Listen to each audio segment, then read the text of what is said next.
home. This is the first zoo I ever opened, and a source of great pride for me. And prides, thanks to a lion breeding program we ran in the 80s. But we're in the middle of a big renovation, and that's where you come in. Sadly, our old contractor had to retire after developing a fur allergy. Poor devil kept sneezing his dentures into the lion habitat. So, it's up to you to finish everything off. Don't worry, though. I'm not completely throwing you in at the deep end. My head keeper, Nancy Jones, will be lending a helping hand. Oh, she's a hard worker, and she'll expect you to be too. But I'm sure you'll get along like a house on fire, or even better, one that isn't on fire. Less shouting that way. Hello there. From that rosy, fresh face of yours, I'm guessing you're Bernie's new hire. Good. Now, I hope you're ready to ditch your diploma because we're about to get really hands-on. But before we begin the real work, how about we familiarize you with the zoo by learning how to fly around it and visiting some of our beautiful animals? We'll start by popping over and having a look-see at the grizzly bears in their habitat.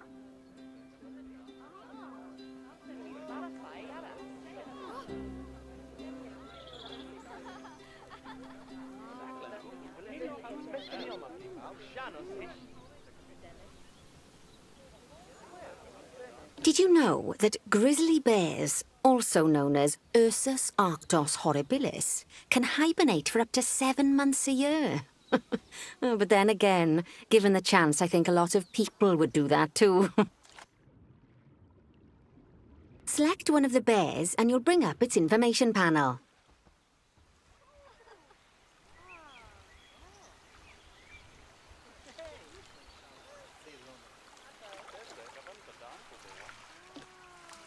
This is where you can find out all kinds of information about your animal, the most important thing being its overall welfare.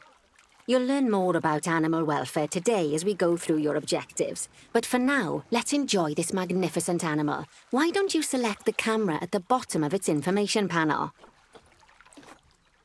See now, this is a fantastic way to get a close look at your animals. You can also get this view of an animal by simply double-clicking on it. Okay, when you're ready, let's pop over to the other side of the zoo and take a look at the lions. I've marked their location for you to find.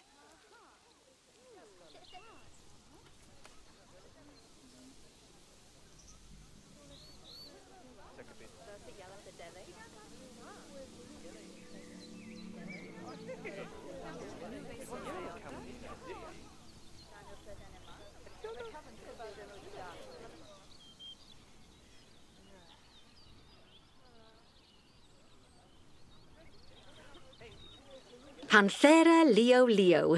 All the West African lion to you and me. Lions are the most social of the big cats, and there can be as many as 40 lions in a pride, although prides of that size are pretty rare. As Bernie would say, those lions are awesome, which is precisely why I handle the training instead these days. Anyway, how about we get started on those objectives? Come on, let's head over to an empty habitat and see what needs doing there.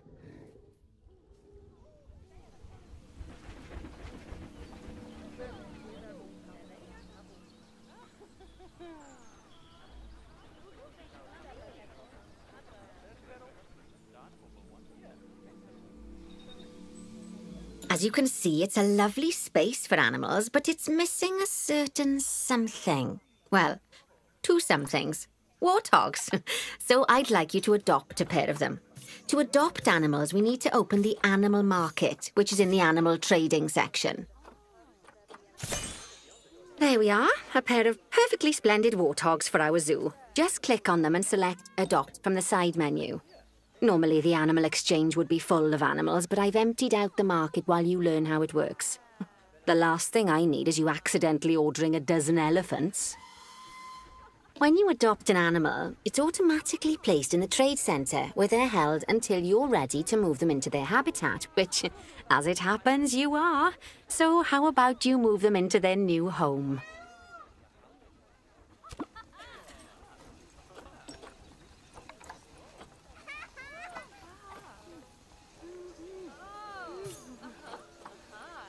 When you ask for an animal to be moved into a habitat, your caretakers will go to the trade centre, collect your animal and deliver them to your selected habitat. I've marked the trade centre's location, so let's go and watch the caretakers in action.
Well, as you can see, those caretakers don't hang about. They'll move those animals to their destination as fast as possible.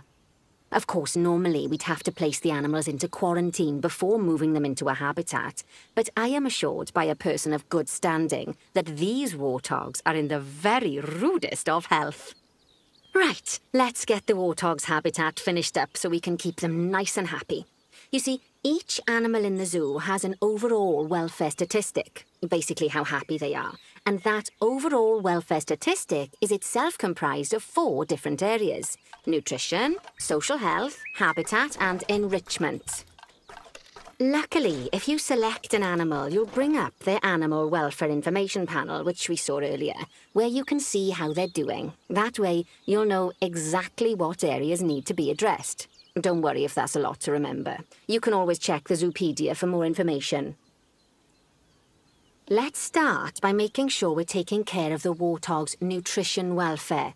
To do this, we'll need to place a food station and a drinking station. Now, each animal requires a different type of feeding station. And for the warthogs, it's a small feeding trough. So let's add one of those and a water bowl.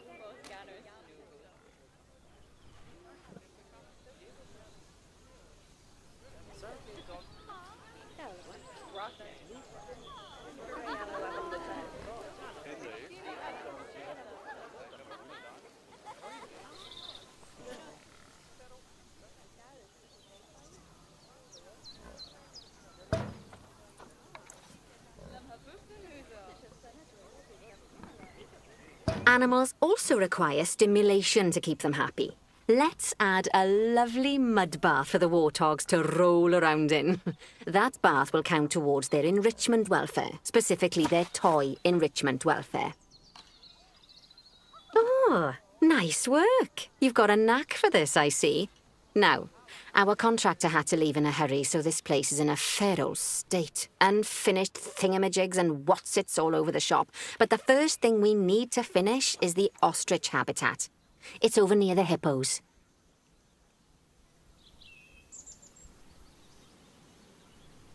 Oh, before we actually start building our ostrich habitat, let's pause the game. Just click the pause button in the bottom right corner.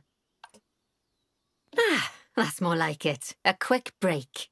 Sometimes it's a good idea to pause the game whilst you're doing something which requires your concentration, because it'll stop the zoo spinning out of control while you're looking the other way. Let's keep the game paused while we get this ostrich habitat built. Okay, job number 1 here is to add a habitat gate before we complete the barrier. Every habitat needs a habitat gate. After all, how else would the keepers get in and out? Just make sure it's hooked up to the path so the keepers can reach it.